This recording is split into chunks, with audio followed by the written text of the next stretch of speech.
नमस्ते, मैं राजविंदर और आज हम बात करेंगे कि किस प्रकार से हमें सोचना चाहिए, how to think properly. OCD, anxiety disorder या डिप्रेशन पेशेंट्स में सबसे बड़ी जो प्रॉब्लम होती है कि वो थिंक जो है वो सोच ठीक से नहीं पाते हैं, वो अपने ही थॉट्स में उलझ के रह जाते हैं, फंस के रह जाते हैं। ये एक कॉज भी है, जो लोग ठीक से नहीं सोच पाते, जो लोग who do not know कि how to think properly, उन्हीं लोगों को ज़्यादातर ओसीडी, एंजाइटी डिसऑर्डर या डिप्रेशन होता है। तो इस वीडियो में हम स्टेप बाय स्टेप सीखेंगे कि कैसे वी कैन थिंक प्रॉपरली, कैसे हम अपने ही थॉट्स में ना उलझे। इसके लिए बहुत इंपॉर्टेंट है कि आप ये जो वीडियो है वो पूरा एंड तक देखिए और कोई भी आप पार्ट मिस ना करिए। सबसे पहले हमें समझना होगा कि दो तरह के थॉट्स होते हैं हमारे माइंड में। एक तो है जो थॉट्स खुद ही आते रहते हैं, आप बैठे रहो, अब खुद ही विचार आपके दिमाग में आते रहेंगे, आप सोचो या ना सोचो खुद से। और सेकंड है जो आप खुद से सोच रहे हो। फॉर एग्जांपल, अगर मैं आपको बोलूं कि आप कोई मैथ्स का क्वेश्चन सॉल्व करो, 3050 इंटू 674 करो, तो आपको खुद बैठ के सोचना पड़ेगा कॉन्शियसली, आपको थोड़ा एफर्ट लगाना पड़ेगा। तो एक होता है एफर्टलेस थिंकिंग, जो थॉट्स खुद आ जाते हैं, और दूसरा है जो आप खुद एफर्ट लगा के, खुद मेहनत करके आप सोच रहे हो। जो ये थॉट्स है जो खुद से आते हैं वो आप कभी नहीं रोक सकते। अगर आप कभी ऐसे अकेले बैठे हुए हो और कुछ नहीं कर रहे हो तो भी वो थॉट्स खुद ही आते रहेंगे कि आज क्या करना है, उस दिन यार मैं ऐसे ही बैठा हुआ था, मेरे साथ ये हो गया। वो थॉट खुद चलते ही रहेंगे, आज बहुत ठंड लग रही है, चाय पी लूं क्या। तो आप वो थॉट्स कभी रोक नहीं सकते। तो ये चीज आप अपने जहन में आप समझ लीजिए, ठीक से जहन में डाल लीजिए कि जो थॉट्स है जो खुद से आते हैं, ऑटोमेटिक थॉट्स उसे कहते हैं। You can not stop them, you can not control them. अगर आप उसे कंट्रोल करने की कोशिश करोगे तो आपको मुंह की खानी पड़ेगी, आप उसी में ही आप फंस जाते हो। ओसीडी में सबसे बड़ी प्रॉब्लम यही होती है कि हम थॉट्स को कंट्रोल करने की कोशिश करते हैं कि यार ये वाला थॉट है हार्म ओसीडी वाला या कंटामिनेशन ओसीडी वाला, कि मेरे हाथ खराब है, ये थॉट आने ही नहीं चाहिए। या हम डरने लगते हैं कि अरे अभी तो थॉट नहीं आ रहा, पर आगे चल के वो थॉट आ गया तो मेरा ओसीडी वापस बढ़ जाएगा।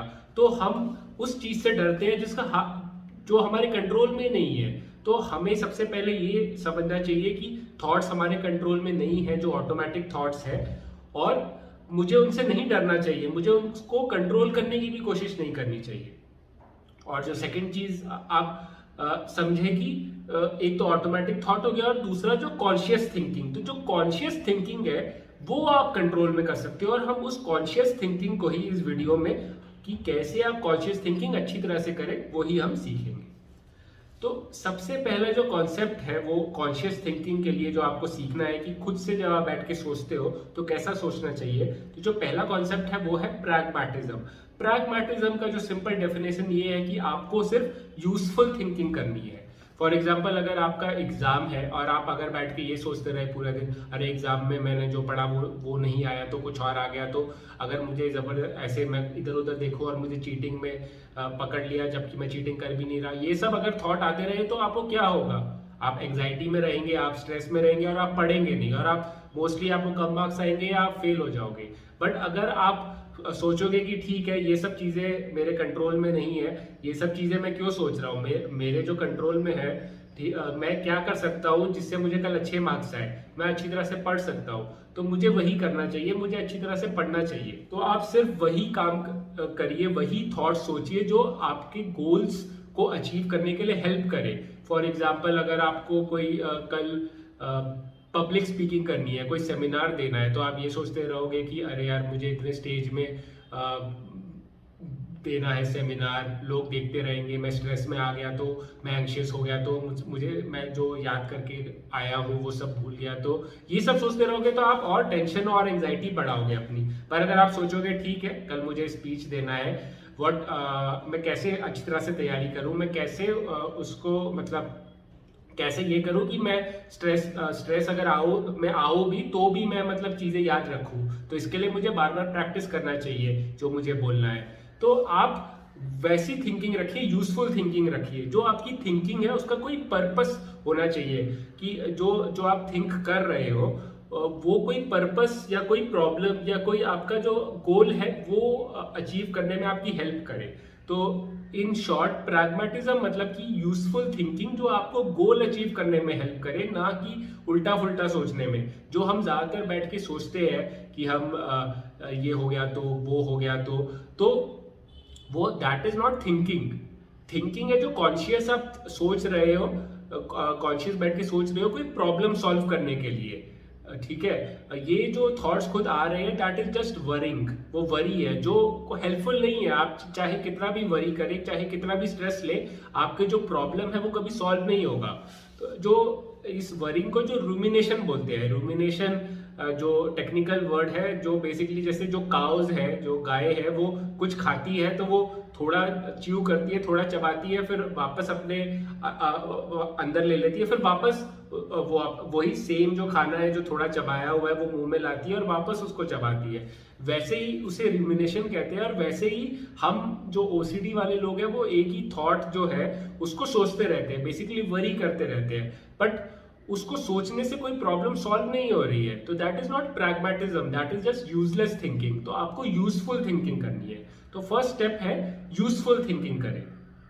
उसी से रिलेटेड है कि जैसे मैंने पहले ही बताया कि बस वही सोचिए जो आपके कंट्रोल में है, जो आपके कंट्रोल में है उससे आप कुछ कर सकते हैं ना। जो फॉर एग्जांपल अगर आपका कल एग्जाम है और आपको आप सोचेंगे कि अच्छी तरह से मैं ठीक से पढ़ाई करता हूँ, वो आपके कंट्रोल में है, पर आप बैठ के ये सोचने लग गए कि अगर एग्जाम हार्ड निकला तो अगर वो आया जो मैंने नहीं पढ़ा हुआ हो तो उसका आप कुछ कर सकते हैं। आप ये कर सकते हैं कि आप सब कुछ पढ़ें कि आप कुछ मिस ना करो, कि ऐसा कुछ हो ही ना कि जो आपने ना पढ़ा हो। बट अगर आप ये सोचते रहे कि एग्जाम हार्ड आ गया तो, और अगर इन्विजिलेटर ऐसा कोई निकला जिसने मुझे जबरदस्ती चीटिंग के लिए पकड़ लिया तो, या मैं लेट हो गया एग्जाम जाते हुए, ये सारी चीजें आपके कंट्रोल में नहीं है। आपके कंट्रोल में ये है कि आप अच्छी तरह से पढ़े, आप जल्दी टाइम से घर से निकलिए एग्जाम के लिए। तो जो आपके कंट्रोल में है बस उसी के बारे में सोचिए, जो आपके कंट्रोल में नहीं है उसे उन थॉट्स को जाने दीजिए। वो थॉट्स आएंगे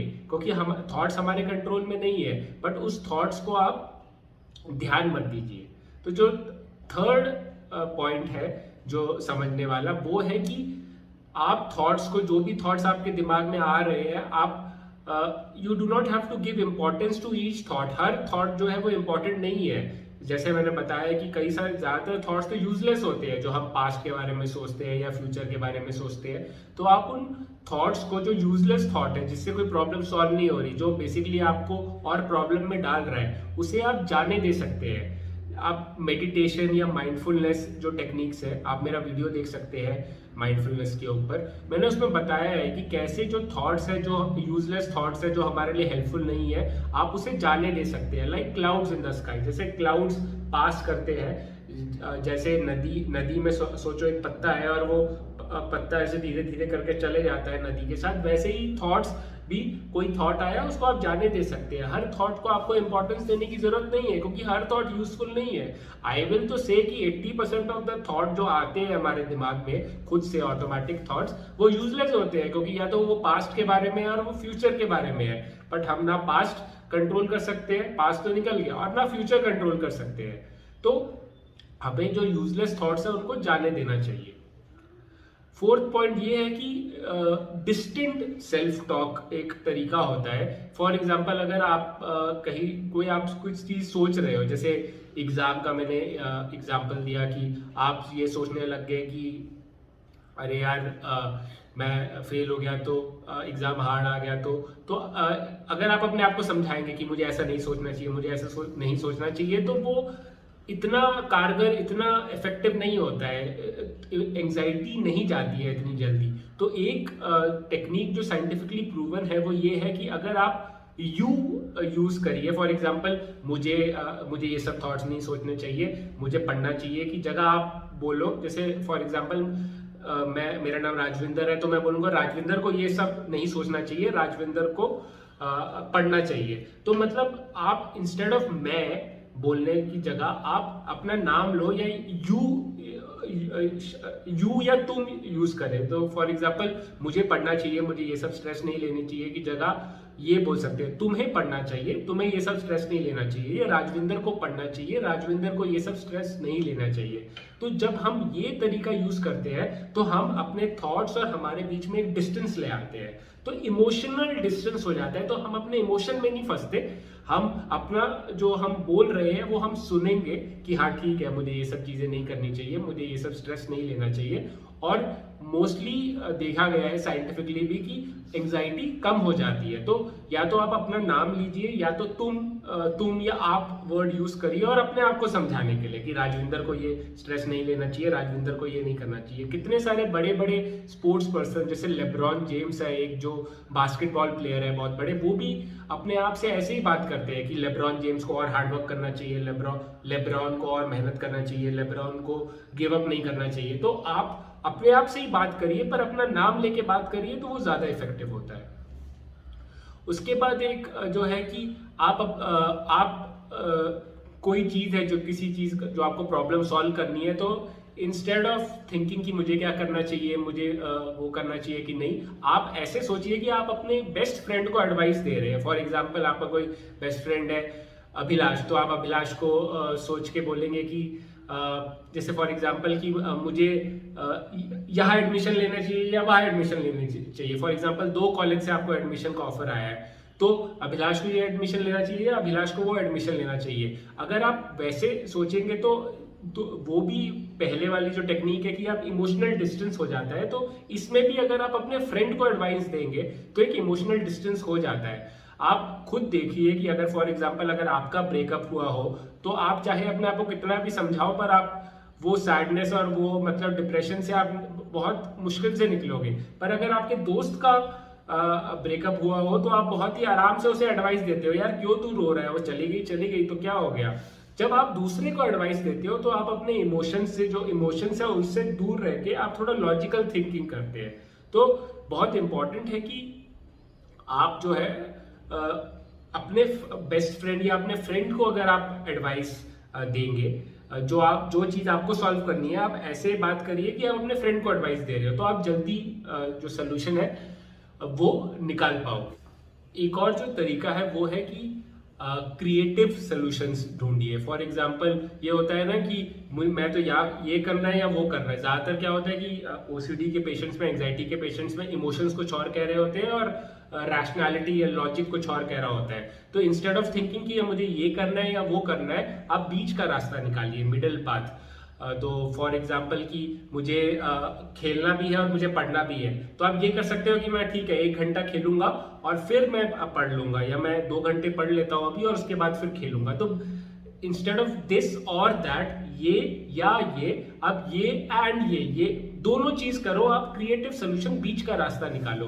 तो आपको ये एक प्रैक्टिस से होगा कि आप ना धीरे धीरे करके छोटे छोटे प्रॉब्लम्स को, जैसे कोई भी प्रॉब्लम लीजिए कि फॉर एग्जांपल मैं सुबह जल्दी नहीं उठ पाता, तो मुझे सुबह ऑफिस भी जल्दी जाना है और एक्सरसाइज भी करनी है, तो ये ऐसा सोचने की जगह कि मैं या तो जल्दी उठ के या तो मैं ऑफिस जाऊंगा या तो मैं एक्सरसाइज करूंगा, इंस्टेड आप ये कर सकते हैं कि मैं आधा घंटा पहले उठ जाऊंगा, और आधा घंटा पहले उठने के लिए मुझे क्या करना चाहिए, मैं पहले जल्दी सो जाऊंगा। तो आपको ऐसे अपना मतलब प्रॉब्लम सॉल्व करना चाहिए, थोड़ा क्रिएटिव सोल्यूशन निकाल के, कि दिस और दैट नहीं, मैं दोनों चीज करूंगा, मुझे दोनों चीज करनी है, मुझे अपने इमोशंस का भी ध्यान रखना है और अपने रैशनैलिटी लॉजिक का भी ध्यान रखना है।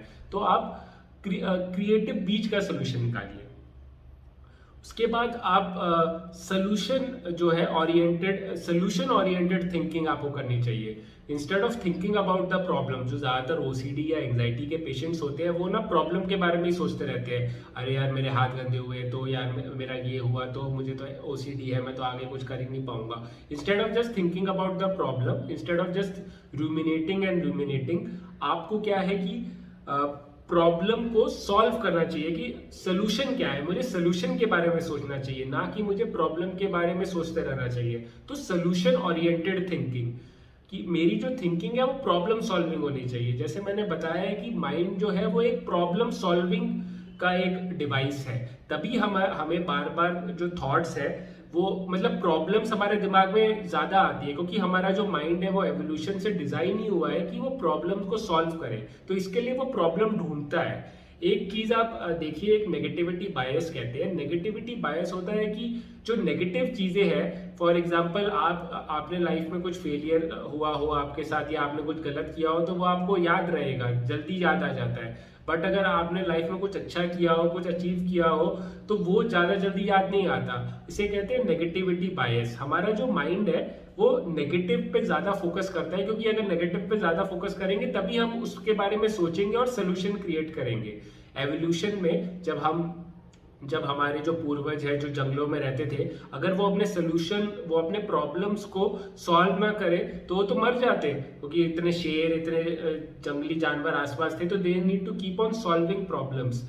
बट अगर वो अपनी खुशियों पे ज्यादा फोकस करते कि अरे यार मेरे को मस्त आज खाने को मिला है, और वो सब कुछ भूल जाते और मस्त बिना किसी खा पी के, बिना किसी वेपन के जंगल में घूम रहे होते, तो आई एम श्योर वो कोई जानवर उनका शिकार कर लेता। तो एवोल्यूशन से ही मतलब एवोल्यूशन में ही ऐसा फिक्स हो गया है हमारे माइंड में कि हम प्रॉब्लम्स पे ज्यादा फोकस करते हैं। हम प्रॉब्लम्स का जो सोल्यूशन फाइंड करने के लिए हमारा जो दिमाग है वो ज्यादा फोकस करता है।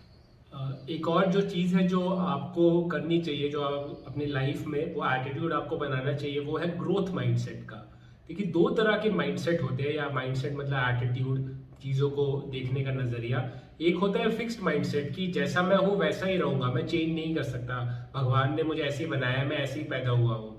जो लोग इंटेलिजेंट है, टैलेंटेड है, वो मतलब बचपन से ही होते हैं, वो बेसिकली पैदा वैसे होते हैं। और अगर मैं ऐसा पैदा हुआ हूँ कि मैं टैलेंटेड नहीं हूँ, तो मैं कुछ नहीं कर सकता उसके बारे में। बट जो ग्रोथ माइंडसेट है कि वो होता है कि नहीं, मैं चीजें सीख सकता हूँ, मैं डेवलप हो सकता हूँ, मैं ग्रो कर सकता हूँ।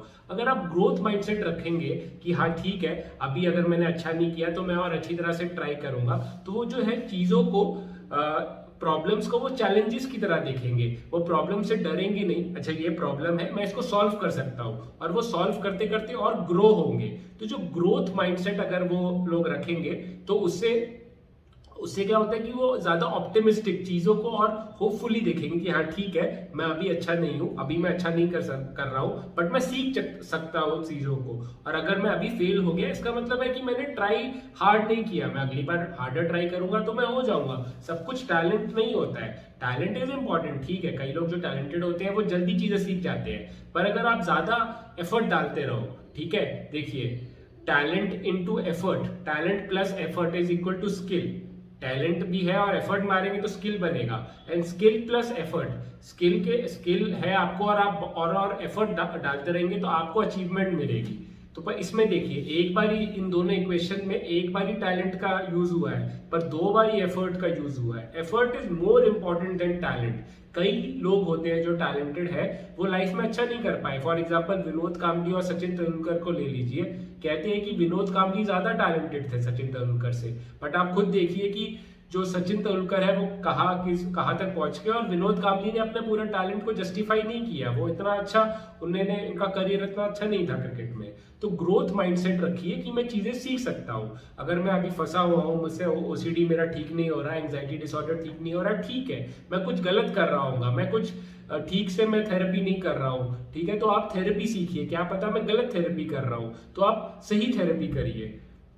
ज्यादातर लोग यही होता है ओसीडी में कि लोग सीबीटी कर लेते हैं, पर सीबीटी जो है थिंकिंग थेरेपी, उससे इतना फायदा नहीं होता है जितना ईआरपी और आर्ट थेरेपी से होता है। तो अगर आप थेरेपीज चेंज करेंगे, अगर आप बेसिकली कॉन्शियसली आप यूट्यूब या अलग अलग चीजें या अलग अलग थेरेपिस्ट के पास जाके अपनी प्रॉब्लम सॉल्व करने की कोशिश करेंगे, तब आपको ईआरपी और आर्ट थेरेपी के बारे में पता चले, और आप फिर उससे उन थेरेपीज को करो और आप अच्छे हो जाओ। तो आप हिम्मत ना हारो, keep on doing things, keep on finding solution to your problems. आप ये हाथ पे हाथ धरे बैठे कि अरे यार मेरा प्रॉब्लम सॉल्व नहीं हो रहा तो मैं कुछ नहीं कर सकता। ग्रोथ माइंडसेट करिए, हर आदमी ग्रो कर सकता है, हर आदमी चाहे उसका टैलेंट हो या ना हो, he can find a solution, he can grow. तो ग्रोथ माइंडसेट आपने रखा, आपने सोल्यूशन ओरिएंटेड हुए, आपने चीजों को, प्रॉब्लम को एज ए चैलेंजेस देखना शुरू किया कि वो बेसिकली प्रॉब्लम नहीं है, वो एक चैलेंज है जिसको मैं पार कर सकता हूँ। एक कॉन्सेप्ट है जो इस वीडियो में मैंने बार बार बोला है, that is about logical thinking. So how to think logically. Logical thinking is basically in a situation, आप सिचुएशन में जो सारे फैक्ट्स हैं उनको एनालाइज करते हो और उन फैक्ट्स के आधार पे आप एक सोल्यूशन और एक कंक्लूजन पे पहुंचते हो। इसमें सबसे इंपॉर्टेंट जो पॉइंट है वो है फैक्ट्स। फैक्ट्स वो चीज़ें हैं जो प्रूफ किया जा सकता है, जो प्रूव किया जा सकता है कि हाँ ये सही है। फॉर एग्जाम्पल, बिल्ली के रास्ते काटने से हमारा काम खराब हो जाता है, ये प्रूव नहीं किया जा सकता, ठीक है। कोई ऐसा लिखा नहीं है। कई सारी कंट्रीज है जो नहीं मानती है, पर इंडिया है और थोड़ी बहुत कंट्रीज है जो ये मानती है, तो it can not be proved. Facts वही है जो प्रूवन है। फॉर एग्जाम्पल, फैक्ट ये है कि स्काई ब्लू है, हाँ उसे प्रूव किया जा सकता है देख के कि हाँ स्काई ब्लू है। या फॉर एग्जाम्पल, एप्पल अगर मैं छोड़ दूं तो ग्रेविटी से वो नीचे गिरेगा, इट कैन बी प्रूव्ड। तो जो साइंटिफिकली प्रूवन है, जिसको हम देख के, जिसको एम्पेरिकली कहते हैं, जिसका हम एक्सपेरिमेंट करके प्रूव कर सकते हैं, वो फैक्ट्स है। तो फैक्ट्स के आधार पे ही आप अपनी जो थिंकिंग है वो करिए। थिंकिंग जो है, अगर ओपिनियंस मतलब कई लोग होते हैं ना कि यार मैं ये इंजीनियरिंग का कोर्स करना चाहता हूँ क्योंकि वो फलाना बंदा कह रहा था कि ये अच्छा है, वो उसका ओपिनियन है कि ये अच्छा है। क्या आपने फैक्ट्स देखे हैं? क्या आपने देखे हैं कि लोगों को इसमें जॉब मिलती है कि नहीं, क्या सैलरी मिलती है? ऐसा है कि 5,000 की 4,000 की नौकरी मिल रही है आफ्टर डूइंग इंजीनियरिंग। जैसे 4-5 हज़ार की नौकरी भी अच्छी है, पर after doing engineering and giving so many fees, अगर आपको वो मिल रहा है तो फिर उसका फ़ायदा नहीं है। तो आपको फैक्ट्स देखने पड़ेंगे कि ये जो चीज़ें हैं वो सच है कि नहीं है। दूसरों के ओपिनियंस के बारे में, दूसरों का ये मन बोल रहा है, उसके आधार पे आप अपना जो थिंकिंग है वो बेस्ड मत करिए। तो फैक्ट बेस्ड आपको करना होगा, आपको प्रूफ देखना होगा। तो लॉजिकल थिंकिंग लोगों का ये भी होता है कि कई लोग ओपिनियंस के बेस पे अगर थिंकिंग करते हैं तो वो कहते हैं कि हाँ मैंने ये ओपिनियन है, मेरा ये सही है, इसके लिए मैंने ये किया। बट उनका जो फैक्ट है, जिस चीज़ पे वो बेस्ड है, अगर वही रॉन्ग है तो उनका कंक्लूजन भी रॉन्ग निकलेगा। तो logical thinking is basically facts के बेस्ड पर कंक्लूजन निकालना। तो for example, act therapy, ERP therapy जो है वो साइंटिफिकली प्रूवन है कि हाँ वो एक्ट थेरेपी, ERP थेरेपी ठीक करती है OCD को। अभी जो CBT है, इट इज़ नॉट CBT करके इट इज़ नॉट प्रूवन कि वो OCD ठीक करती है। वो कई उसमें तो CBT खराब कर देती है। तो लॉजिकली अगर थिंक करें तो हमें एक्ट या ERP थेरेपी करनी चाहिए, ना कि CBT पे ही जो कॉग्निटिव है वो उस पर फोकस करना चाहिए फॉर OCD। एक और चीज़ जो इसी से कनेक्टेड है कि हर जो सोल्यूशन है वो थिंकिंग से नहीं आ सकता। फॉर एग्जाम्पल, जो एंटोनियो डोमासियो करके एक राइटर है, एक साइकोलॉजिस्ट है, उन्होंने अपनी बुक डेस्कराटिस एरर में ये बताया है कि कई सारे जो डिसीजंस होते हैं, ज़्यादातर जो डिसीजंस होते हैं हम इमोशनल डिसीजन लेते हैं। फॉर एग्जाम्पल, अगर कोई वो बता रहे थे कि एक पेशेंट था जिनके जो ब्रेन में जो इमोशनल वाला जो पार्ट है वो डैमेज हो गया था। तो उनसे अगर बोला जाए कि आपको कौन से रेस्टोरेंट में खाना खाने जाना है, तो वो 4-4, 5-5 घंटे बस ये प्रोज एंड कॉन्स करते रहते थे कि ये रेस्टोरेंट में जाएंगे तो ये फायदा है, वो रेस्टोरेंट में जाएंगे तो ये फायदा है, उसमें ये खाना अच्छा है बट उसमें सर्विस अच्छी नहीं है। ऐसे वो करके वो 4-5 घंटे तक बस कंफ्यूज रहते थे, बट कोई सोल्यूशन नहीं आता था उनको। ये वो डिसाइड नहीं कर पाते थे कि कौन से रेस्टोरेंट जाना है। तो क्या होता है कि ज़्यादातर जो हमारे डिसीजन होते हैं, फॉर एग्जांपल आप कोई स्टोर में गए, हाइपर मार्केट में या कोई स्टोर में गए, फॉर एग्जांपल रिलायंस मार्केट में, और इतने सारे एग्जांपल्स होते, इतने सारे ऑप्शंस होते हैं आपके पास कि ये सॉस लूँ या वो सॉस लूँ, ये पास्ता लेना है कि वो पास्ता लेना है। अगर आप हर पास्ता, हर सॉस के बारे में बैठ के प्रोज एंड कॉन्स बनाने लग गए कि ये पास्ता में वो है, ये पास्ता में ये इंग्रेडिएंट नहीं है, वो नहीं है, तो आपको 4-5 घंटे लगेंगे डिसीजन लेने में। ज़्यादातर डिसीजन हमारे इमोशंस की, हाँ ये मुझे पसंद आया, ये सॉस ये पास्ता मुझे पसंद आया, इसके लिए मैं ये ले रहा हूँ। तो जिन लोगों का इमोशनल पार्ट डैमेज होता है इमोशंस का, वो डिसीजन नहीं ले पाते। इससे हम ये सीख रहे हैं कि हर चीज़ आप थिंकिंग से नहीं सॉल्व करते, आपको अपनी इमोशंस की भी सुननी होगी। आपको एक वो विजडम लाना पड़ेगा कि हाँ ठीक है, ये चीज़ें होती है, ये लोग कहते हैं कि ये सही है, बट मुझे एट दिस पॉइंट मुझे ये सही लग रहा है। अच्छा, इसमें ये भी एक चीज़ है कि आपको अपने इमोशंस को लॉजिक के साथ थोड़ा मतलब तोलना पड़ेगा। फॉर एग्जाम्पल ऐसा नहीं है कि अरे यार मुझे अल्कोहल पीने का मन कर रहा है, मुझे दारू पी के अच्छा लगता है तो मैं वो पीऊंगा, but you have to think कि नहीं, दारू पीने से मैं मतलब गलत होता है, मेरे हेल्थ खराब होती है तो मुझे नहीं पीनी चाहिए। तो रैशनल और इमोशन, लॉजिक और इमोशन का बैलेंस होना चाहिए।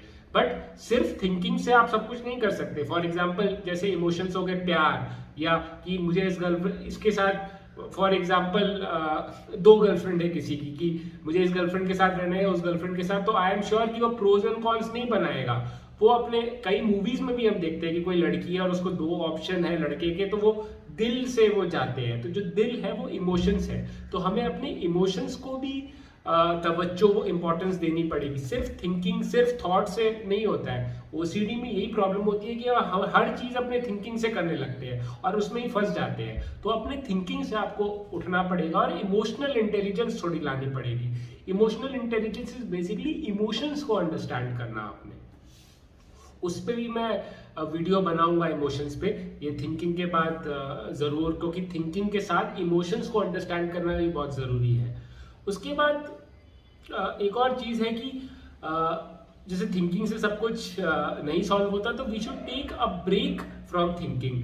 आपने देखा होगा कई बार कि आप शावर लेते लेते कोई आप चीज सोच रहे हो फॉर एग्जांपल, और आप सोच सोच के थक गए और आपने ब्रेक लिया। फॉर एग्जांपल आप शावर करने गए और शावर करते करते आपको वो आइडिया आ गया। तो कई बार ऐसा होता है कि जब आप कॉन्शियसली आप एफर्ट नहीं लगा रहे हो थिंकिंग के, तो आपको अच्छे आइडियाज आते हैं। जैसे आइजैक न्यूटन का भी जो ग्रेविटी वाला आइडिया था वो तब आया जब वो आराम से पेड़ के नीचे बैठे हुए थे एप्पल के। तो आपको थिंकिंग से ब्रेक लेना चाहिए, कॉन्शियसली ब्रेक लेना चाहिए। दिन में आधा घंटा आप थिंकिंग ना करें, आप कुछ और करें आराम से। आराम से आप कुछ खेलें, कुछ हॉबी आपकी होनी चाहिए जिसपे आपका मन लगे। तो ये भी बहुत इंपॉर्टेंट है। उसके बाद एक और इसी से रिलेटेड चीज है कि हमें जो हमेशा कई बार होती है कि हम पैरालिसिस थ्रू एनालिसिस, कि हम इतना एनालाइज करते रहते हैं, इतना सोचते रहते हैं, ये करूँ वो करूँ ये करूँ, कि हम पैरालाइज हो जाते हैं, हम एक्शन ही नहीं करते। तो आप ये भी आप एक बना सकते हैं। और ओसीडी पेशेंट्स के लिए तो बहुत इंपॉर्टेंट है कि हाँ ठीक है, मैं किसी चीज को, कोई इंपॉर्टेंट चीज है, आराम से बैठ के आधा पौना घंटा करूंगा थिंकिंग, और उसके बाद फिर मैं I will have to take an action. ठीक है, action is more important than thought. अगर आप बैठ के सोचते रहो पूरी जिंदगी पर कुछ करोगे नहीं तो क्या फायदा? It is not a well lived life. Action is more important, right? तो आपको एक्शन पे ज्यादा फोकस करना होगा। बैठ के आप सोचते रहोगे पैरालिसिस में आओगे। ये एक लोग काफी बोलते हैं, ये डेटा में जो इंडस्ट्री में, आईटी इंडस्ट्री में, डेटा इंडस्ट्री में बहुत वो होता है कि पैरालिसिस थ्रू एनालिसिस, कि आप इतना सोच रहे हो कि आप सोच में ही फंस गए और आप एक्शन नहीं ले पा रहे हो। तो आप एक्शन पे ज्यादा फोकस करिए, एक्शन को ज्यादा इंपॉर्टेंस दीजिए। ठीक है, एक और चीज है कि अगर हम कुछ सोच रहे हैं और हम सोच के हम उसका सोल्यूशन नहीं निकाल पा रहे हैं, तो we go to our friends. अब फ्रेंड्स को भी अगर आप, कई लोग होते हैं जो आपकी प्रॉब्लम सुनेंगे और बोलेंगे हाँ यार मेरे साथ भी ऐसा हुआ है, हाँ उस टाइम मेरे साथ भी हुआ था, वो अपना दुखड़ा सुनाने लगेंगे, तो उससे फायदा नहीं होता है। वो आप अपने प्रॉब्लम बता रहे हैं, वो अपनी प्रॉब्लम बता रहे हैं, पर कोई सोल्यूशन नहीं आ रहा है ना। तो जब भी अगर आप किसी के पास जाते हो अपनी प्रॉब्लम लेके, तो सोल्यूशन ओरिएंटेड थिंकिंग लेके जाओ कि मैं आपको ये प्रॉब्लम बता रहा हूँ, आप मुझे आपकी सिंपैथी नहीं चाहिए, आप मुझे सोल्यूशन बताओ। तो इसके लिए आपको हमेशा यही सोच, ऐसे लोग आपको देखने चाहिए कि हाँ ये मुझे सोल्यूशन देंगे, ना कि ये प्रॉब्लम पे ही ज्यादा फोकस करते रहेंगे।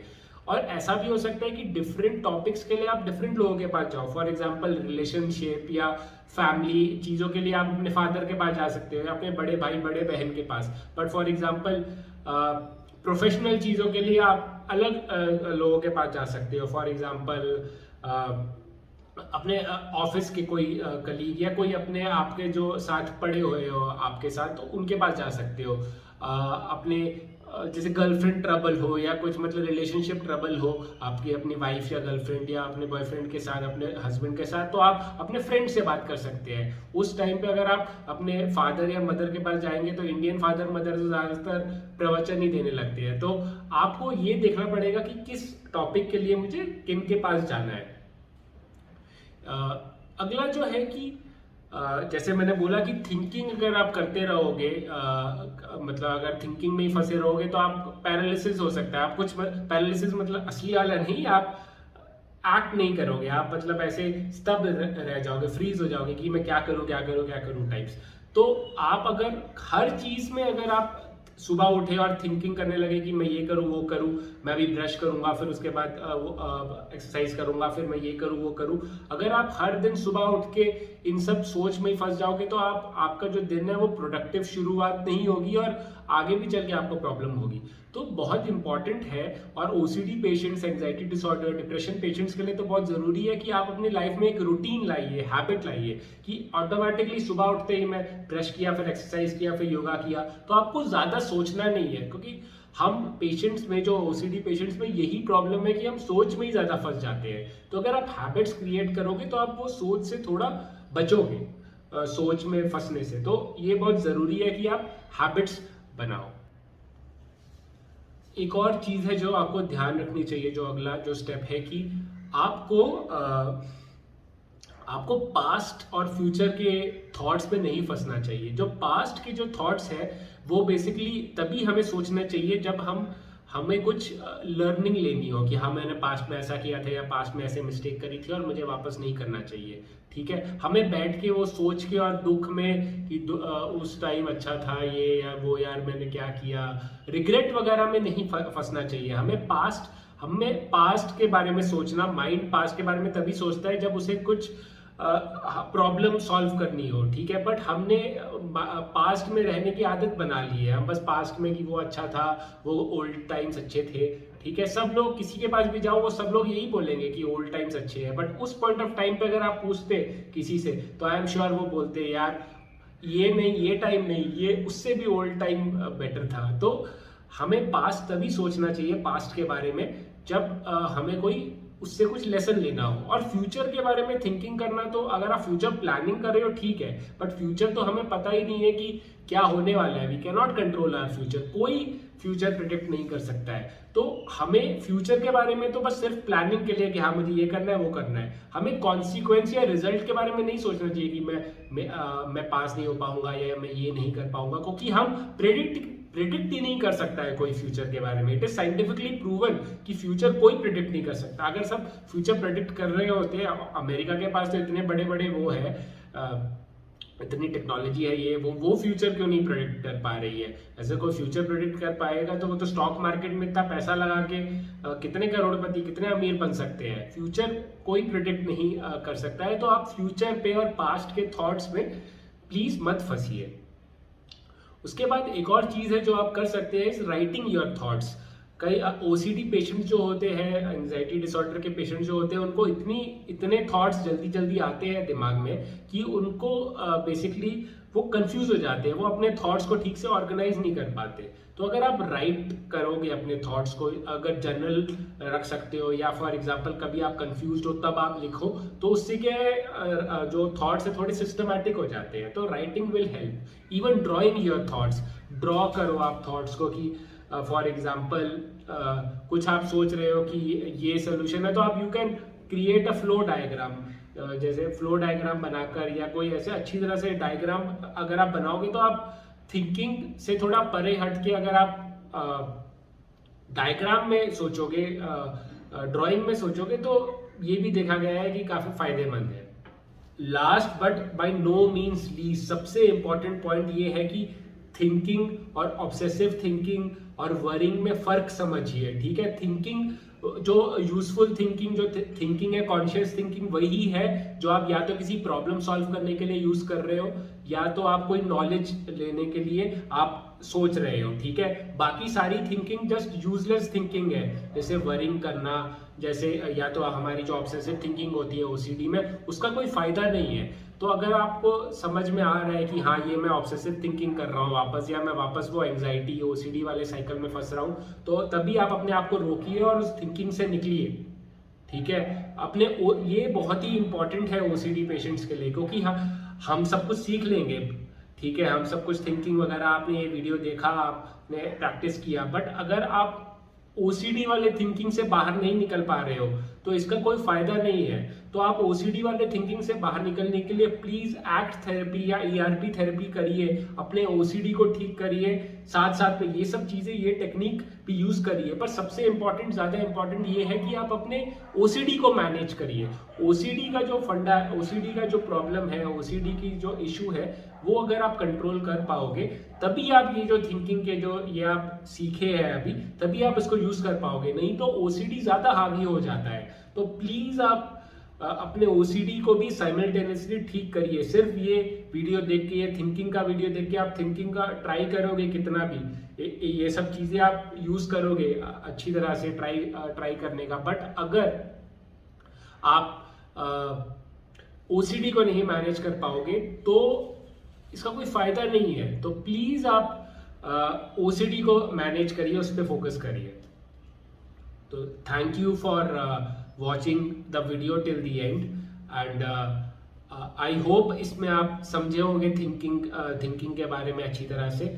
और अगर आपको कोई भी डाउट है तो आप कमेंट करिए नीचे, मैं ज़रूर उसका आंसर दूंगा, ठीक है। और thinking is very very important. अपने थिंकिंग को स्ट्रेट करिए, अपने थिंकिंग को बेटर करिए। हर कोई थिंकिंग को बेटर करना सीख सकता है, तो आप भी सीखिए, ये बहुत ही इंपॉर्टेंट है ओसीडी, एंग्जाइटी डिसऑर्डर या डिप्रेशन पेशेंट्स के लिए, ठीक है। So thank you for watching my video till the end. Keep fighting.